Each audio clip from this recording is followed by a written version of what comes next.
ayeuna masuk aya paribahasa panyawat dompet. Teuing ka mana ubahan neangan panyawat dompet eta mah. Sok atuh cobaan dawamkeun basmalah dina sagala hal. Tong loba diitung. Bismillahirrahmanirrahim. Bismillahi ngawitan abdi ngaos kana ieu kitab Uqudul Lijin. Kalawan nyupri kaberkahan ku nyebat asmana Allah Ar-Rahmani sifatna Allah nu Maha Welas Ar-Rahim tur anu Maha Asih. Alhamdu ari jenis puji anu opat lillahi eta tangtu ka Allah. Hamdan kalawan muji temenan nastaftihu anu muga narima kabuka urang sadaya nabihi ku sabab hamdan al khairati kana ngarayi pirang-pirang kahadean. Wan nusrata jeung kana meunang napi tulung ala tahsilin nafahati kana ngahasilkeun pirang-pirang paparin. Wassalatu jeung ari rahmatna Allah wassalamu jeung penghormatanna Allah ala sayyidina eta muga tetep kadunungan urang sadayana Muhammadin tegasna Kangjeng Nabi Muhammad sallallahu alaihi wasallam sayyidil bariyati dununganan tegasna dunungan sakabeh makhluk wa ala alihi jeung moga tetep ka kulawargina Nabi wa sahbihi sareng ka para sahabatna Nabi ala immati pirang-pirang anu di anut afiqati anu kapercaya kabeh. Dina ieu kitab musannif ngawitan kana ieu tukilan kalayan ngange basmalah elatna sabab ieu basmalah teh pinuh ku kabarokahan. Bahkan saha jalma anu ngalanggengkeun kana ngaoskeun basmalah maka buat digampilkeun ditarimana pamaksadan. Bahkan Allah ngalungsurkeun mang pirang-pirang kitab anu jumlahna 104. Anu mana eta 104 teh dibagi-bagi. 60 ka Nabi Sis, 30 ka Nabi Ibrahim. 10 ka Nabi Musa sateu acan Taurat. Nya jumlahna jadi 100 ditambi nu 4. Nu 4 nya eta Taurat ka Nabi Musa, Injil ka Nabi Isa, Zabur ka Nabi Daud jeung Al-Qur'an ka Kangjeng Nabi Muhammad sallallahu alaihi wasallam. Malah tina eta basmalah teh ngandung makna-makna sakabehna ieu kitab. Yakni kabeh makna tina kitab anu 104 eta teh dikumpulkeun dina Al-Qur'an. Maknana Al-Qur'an kabeh dikumpulkeun dina surah Al-Fatihah. Maknana surah Al-Fatihah kabeh dikumpulkeun dina awasan basmalah. Malah sakabehna makna basmalah dikumpulkeun dina bakna lapat basmalah. Malah sebagian ulama anu saroleh di mana tiba panyawat ka aranjeunna, panyawat anu ngaripukeun, panyawat anu kacida nyerina. Bahkan eta panyawat dina pada nyerina asa waktu saeutik oge keur ngarasakeun kana kanikmatan. Estuning nyeri jeung nyeri. Tuluy eta ulama teh ngalanggengkeun kana ngaoskeun basmalah. Anu mana ngalanggengkeun kana basmalah teh henteu aya hitungan anu tangtu. Jumjuk di dinya teh Allah maparing kasehatan ka eta ulama atas dasar berkat dina aosan basmalah. Malah tah sok atuh bisa ditiru ku urang. Lamun urang katibaan panyawat naon we nyeri untu, nyeri sirah. Komo ayeuna masuk aya paribahasa panyawat dompet. Teuing ka mana ubahanna neangan panyawat dompet eta mah. Sok atuh cobaan dawamkeun basmalah dina sagala hal. Tong loba diitung. Nu penting mah urang dawam we maca basmalah sugan jeung sugan keuna barokahna ka urang sadayana. Malah dina hiji hikayat dicaritakeun aya awewe anu boga salaki jalma munafik. Eta awewe kabiasaan di mana nyarita jeung barang lakuna. Teu leupas dina aosan basmalah. Eta salakina ngarasakeun taresep kanu jadi pamajikanana. Kusabab gandeng ngadengikeun hayo basmalah tiap gawena. Nya hiji waktu mah boga rasa dolim eta salaki kanu jadi pamajikanana. Eta pamajikan dititipan dompet kanu jadi salakina. Tuluy dicokot kanu jadi pamajikanana, diteuneun dina jero lemari. Pas neuneuna maca basmalah heula. Dalila tidinya pamajikanana tuluy biasa barang gawe deui ka dapur jeung sajabana. Pusak pasak, ngepel beberes, nyeusuh. Biasa we pagawean pamajikan. Bongoh tidinya salakina asup ka kamar nyokot dompet nu diteuneun ku pamajikanana dina jero lemari. Dialukeun we ku salakina teh kana jero sumur. Dalila tidinya salakina jol nanyakeun kanu jadi pamajikanana, "Nyai, mana dompet akang anu tadi dititipkeun?" "Kang aya pangabutuh." Nalika salakina nanyakeun eta pamajikanna eueuh rasa kareuwa saeutik oge. Dabuhan dina hatena mah boga rasa tadi teh dompet diteuneun dina lomari di jero kamar. Dalila tidinya Allah jol ngutus ka malaikat Jibril tita buru-buru cokot itu dompet salakina eta pamajikan. Cokot dina jero sumur tur teuneun deui kana tempatna bari saperti biasana teu kudu basah jeung sajabana. Eta pamajikanna muka lomari na maca basmalah nyokot dompet nage maca basmalah dikodok teh jol aya eta dompet wikeun ka salakina. Dalila tidinya salakina ngarasakeun kaget ku tingkah anu jadi pamajikanana, bahkan kaget anu kacida. Tidinya eta pamajikan eta salakina menang ilham, menang taufik, menang hidayah, tobat ka Allah tina kamunafikanana. Yen tina aosan basmalah teh geuning gede kamanfaatanana jeung gede kabarokahanana. Tah atuh kitu tah. Geuningnya kapanggih. Salajengna tina macakeun basmalah na musannif dituturkeun ku muji ka Allah. Tina ayana eta muji teh harapan musannif Allah buat mukakeun kana kahadean. Loba perkara anu diitungkeun hade ceuk urang, bahkan ceuk jalma anu tukang kasab. Hadena tina sifat hade eta teh lamun hasil pakasabanana. Jalma anu gering hade teh lamun dicageurkeun ku Allah tina geringna. Jalma anu boga budak nu bangor hade teh lamun ieu budak disolehkeun. Beda-beda referensina hade teh. Lain ieu mah hade teh bab duit we jeung duit, da lain marmot. Da geuning teh saeutik jalma anu beunghar mah anu geus kacida beungharna lain duit jadi hade teh. Tapi kesenangan buhan kesenangan datang nanti Allah lain datang tina duit. Saeutik jalma nu loba duit tapi teu beunang kesenanganana. Tah eta cenah buah tina muji sugan tambah-tambah kahadean sabab sina muji teh syukur ka Allah. Cenah ceuk aya keterangan dina Al-Qur'an lamun teh aya jalma daek syukur maka bakal ditambah-tambah kanikmatanana. Wa idza adzana rabbukum la in syakartum la azidannakum. Allah buat nambahan kana kanikmatanana. Lamun urang daek syukur nya di antawisna syukur ceuk logoh mah ngucapkeun alhamdulillah. Upama teh mah ceuk Kangjeng Rasul urang meunang kanikmatan maka ucapkeun syukur ku ucapan alhamdulillah alladzi bi ni'matihi tatimmus sholihat. Kirana aya eta perkara teh jan kacape jeung kahayangna maka sok bacakeun alhamdulillah ala kulli hal wa a'udzubillahi min hali ahlin nar. Itu tah bacaanna teh cantri. Nomor kaduana tina mujina ka Allah teh sugan jeung sugan Allah mere pertulungan keur ngahasilkeun paparinti Allah. Allah geus maparinkeun rezeki ka urang tinggal dijemputna ku urang. Sugan jeung sugan ku mujina ka Allah.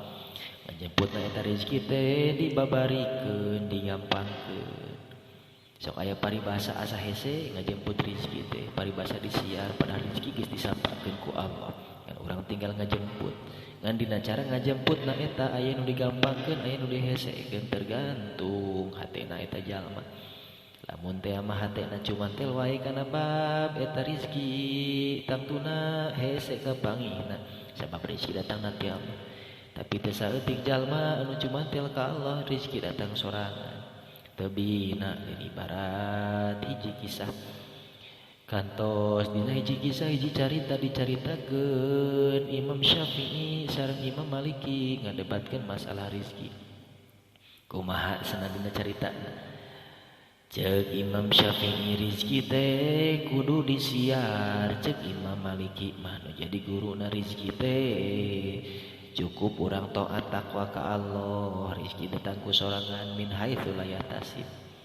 Eta guru jeung murid aya beda selisih pendapat teu matang jadi pasea. Dawuh sa Imam Malik anu jadi muridna, ya Syafi'i, kirana anjeun yakin rizki datang nate kudu dikasapek anjeun mawayahna hayang rizki teh kudu kasap. Dari kaula mah boga keyakinan rizki teh datang ku sorangan da Allah nu maparin rizkina. Nu penting urang bisa taat takwa ka Allah, Allah nu baris ngadatangkeun kana rizkina. Ieu mah lain dina masalah syariat tapi dina masalah keyakinan. Cing paham kadinya. Dina singkatna carita Imam Maliki nya ngajulungkeun ka Imam Syafi'i, lamun anjeun atuh hayang rezeki dina poe ayeuna pek anjeun ini siar ku anjeun eta rezeki.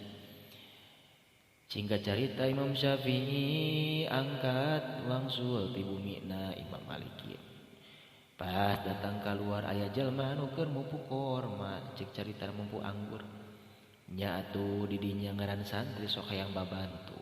Tuan sabada mantuan sok aya paribasa buruh nya sagawingeun wae mah nya we dibere eta Imam Syafi'i.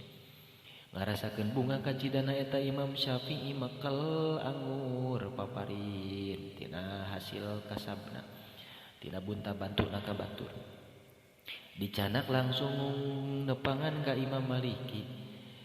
Pokna teh cek Imam Syafi'i, ya syekh ya syaikhi guru abdi geuning tuh kieu nyata kudu kena usik al harokat barokah, usik teh matak nibakeun kana kaberkahan.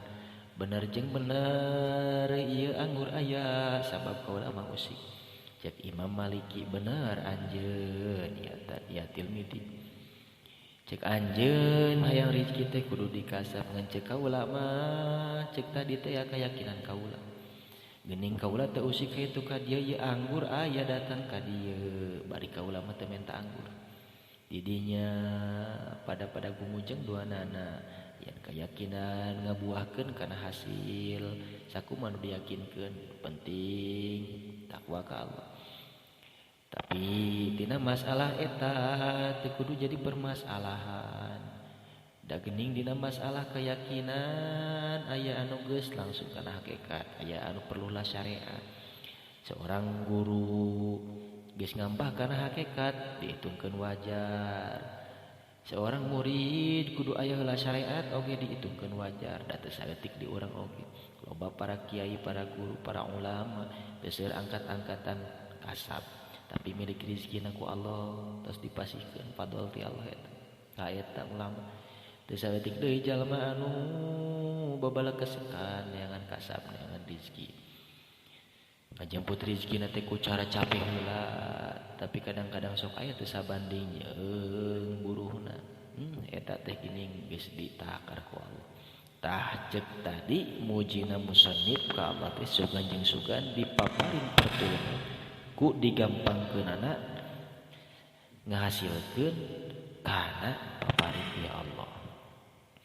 Sabadana musannif muji ka Allah teras musannif maca sholawat ka Kangjeng Rasul anu mana-manana salat tadi kecap as-sholatu teh lamun dinisbatkeun ka Allah mah eta teh rahmat. Anu mana cek santri mah kecap salat teh sok disebut 8 utara 28 nama tapi loba di maknana. Salat lamun nisbat ka Allah mah eta teh Allah maparin rahmat. Salat lamun dinisbatkeun ka para malaikat eta teh malaikat mamentakeun istighfar, mamentakeun panghapuran. Salat lamun dinisbatkeun ka urang-urang mah ka manusia biasa ka abidna Allah. Maka eta teh dikecapkeun kana doa. Kitu tuh nya. Iya kecap salat teh sabab dinisbatkeun ana ka Allah maka maknana teh rahmatna Allah kadeudeuhna Allah bari kanyaahna Allah teh dibarengan ku ngagungkeun ka para nabi. Ari kanyaah kadeudeuh nu dibarengan ku ngagungkeun teh eta ibarat sapertikeun jalma anu nyuguhan ka tamu tuh kitu nya. ngahor sanes kadinya nya mutlaqur rahmah rahmatna Allah dibarengan ku ngagungkeun kanyaah anu kanyaah eta teh dibarengan ku bari ngagungkeun wassalamu jeung penghormatan Allah salam di dieu dimaknaan penghormatan anu agung penghormatanna Allah bari ngahormat anu agung kasa ka nabina Allah teh nya atuh ceuk dieu teh ngahormat anu disarengkeun ku ngagungkeun nya eta sapertikeun urang ngahormat ka tamu sajabal ti ngahormat teh bari ku ngagungkeun naon pangawegahna dipasihkeun nya kitu teh nyungkeun cai oge atuh urang osok we nyodorkeun cai-cai wae mah eta teh bukti tanda urang ngamuliakeun tamu sabab ceuk dina katerangan dijelaskeun man kana yu'minu billahi wal yaumil akhir falyukrim dhaifahu sajalma anu iman ka Allah iman kana poe akhir maka wayahna sing daek ngamuliakeun ka tamu ngan oma tamu tong wani-wani teuing beda aya katerangan kudu dimuliakeun tamu anu ngarequest hayang dimuliakeun kudu boga iman sabab sifat keur tamu kudu boga pasifatan ad-dhaif kal mayit tamu mah sapertikeun mayit dititah asup-asup dititah diuk-diuk dititah nginum pek nginum tong nyung cula kerek datang geus langsung menta cai nanyakeun tempat sare jeung sajabana eta tamu teu berakhlak ya rahmatna Allah jeung salamna Allah penghormatan Allah eta muga tetep kadunungan urang sadaya ya nyatana Kangjeng Nabi Muhammad sallallahu alaihi wasallam sayyidil bariyat Kangjeng Nabi teh pimpinanana sadaya makhluk. Oke mudah-mudahan ya rahmat jeung salamna Allah moga tetep ka kulawargina Kangjeng Nabi nya atuh di dieu termasuk kulawargi Kangjeng Nabi anu didoakeun teh keluargi anu ariman ayat ba'i alal iman wal usata cenah maksiat doraka keluargi Nabi nya eta Banu Muthalib jeung Banu Hasyim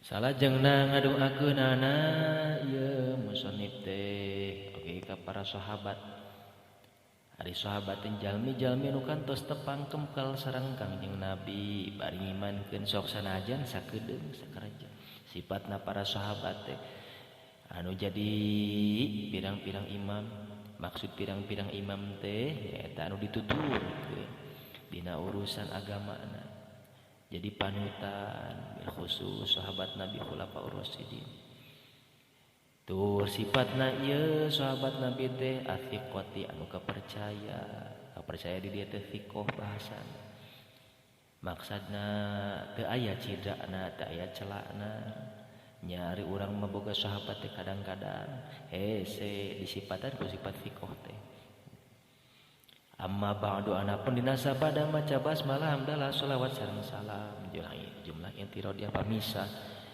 pisahkeun yen bejakeun mukadimah teh dicukupkeun sambat anu bieu ta ayeuna musannif lajeng deui cumaros padi mangka ari anu hadir dina mana musannif risalatun eta hiji risalah ari ngaran risalah teh kitab anu ipis pisan ngaran risalah teh nya dikecapkeun risalah aya mukhtasar aya kitab kitu nya muhimmatun anu banget pentingna muhimmah sagati isim fa'il wajan fa'ala nya mufa'ilun ari mufa'ilun teh bab kadua sulasi majid warna kahiji tuduhna kana li takfir ngabangetkeun loba lain balagoh tapi li takfir loba kepentinganna dina pada pentingna ieu risalah teh mata ngabungakeun kana hate da geuning tujuan urang teh hayang bunga hate sehingga saking ku hayangna bunga ieu hate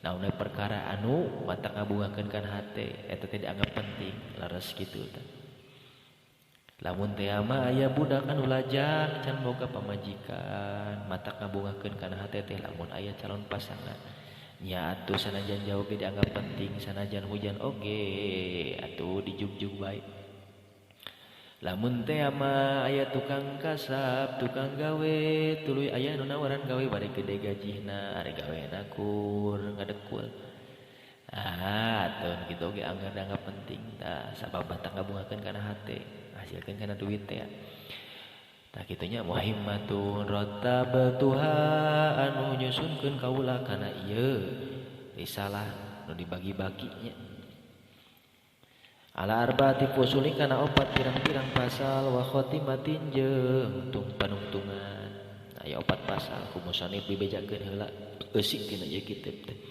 sangkan ngarasakeun kana naon kana kabungah gitu tanya geus dibejakeun heula mana opat pasal ieu teh al-faslu awalu ari pasal anu kahiji fi huquqi zaujati eta dina martelakeun pirang-pirang hakna pamajikan ala zauji anu wajib ka salaki dina ieu kitab ke bakal dijelaskeun naon wae si hakna anu jadi pamajikan hak pamajikan wajib dilakonan ku salaki al-faslu sani ari pasal anu kadua fi huquqi zauji eta dina ngajelaskeun pirang-pirang hakna salaki ala zaujati anu wajib dilakonan kudu jadi pamajikan sabalikna tadi aya hakna pamajikan wajib dilakonan ku salaki nya di antarana atuh kilas sakeut saeutik mah sapertikeun alusna ngarijengan alusna ngabiayaan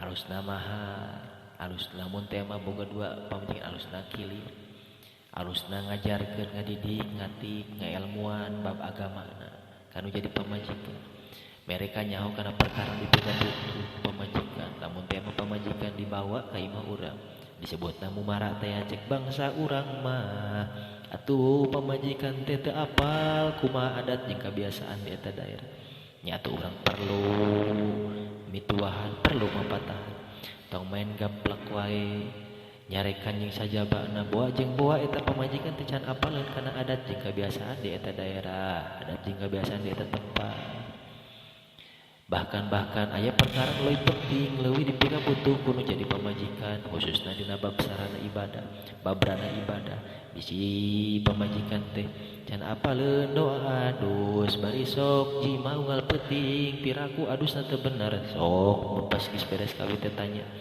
nyai nah apa doa adus nyai nah apa cara wudu nyai cara nah apa prak-prakan salat ulah nepikeun ka cuculan sabab jaga bakal ditanya masalah pertanggungjawaban salaki mimpin anu jadi rumah tangga nabil khusus mimpin anu jadi pamajikanana tidak gening boa jeung boa awewe wani nemong orat bil khususna bab buuk bab rambut kabatur boa jeung boa can pernah diilmuan kudu jadi salakina caritana husnudon salaki ieu pamajikan teh apaleun meureun dak musi ngaji sing goreng pamajikan teh apaleun atuh dorakan aya di salaki kade permasalahan hejeng sajabana atuh nomor pasal kedua bieu hakna salaki wajib ka pamajikan di antarana pamajikan wajib taat ka salaki salila parentahan anu jadi salaki teu bertentangan jeung syariat agama pamajikan sing alus ngarejengan baik dina sikap bahasa jeung sejenna pamajikan sing alus pasrah sumerah dirina cek bahasa kasarna memangga akang ti luhur sausap rambut tihanap sausap dampal lamun cek ajengan teh mah jeung naonna jeung roromeunna ti tengah saaya-aya nu drakok mangga peker akang beuki mah akang hakan peh teuing tah sing alus pasrah sumerah oge sing alus babarenganan di imah cicing di imah tong loba wae pacengkedan saeutak saeutik jadi masalah kade eta kewajiban pamajikan ngalarin salaki teh loba nya alusna ngarejengan alusna sikap jeung bahasa jeung sejen-sejena al-faslu salisu ari pasal nu katilu fi fadli sholatil mar'ati eta dina ngajelaskeun kautamaan salatna awewe fi baitiha di imahna mar'ah wa fi anha jeung dina satemen-temenna salatna mar'ah di imah afdalu eta leuwih utama min sholati atibatan salatna mar'ah ma'an nabi sallallahu alaihi wasallam sarta kanjeng Nabi Muhammad sallallahu alaihi wasallam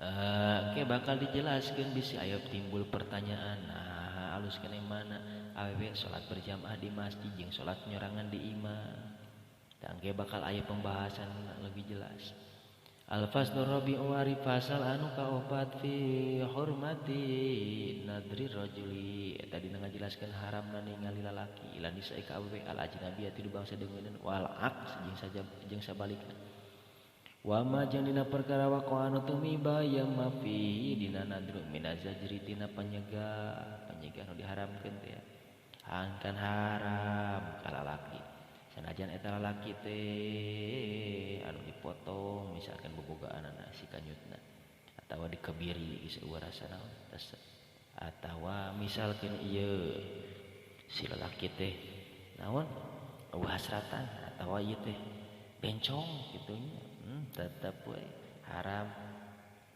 ningalina ka awewe ajnabi nya bari make naon teh make syahwatnya kitu tah. Oke, bakal aya bahasanana al-faslul awwalu wallahu a'lam bissawab.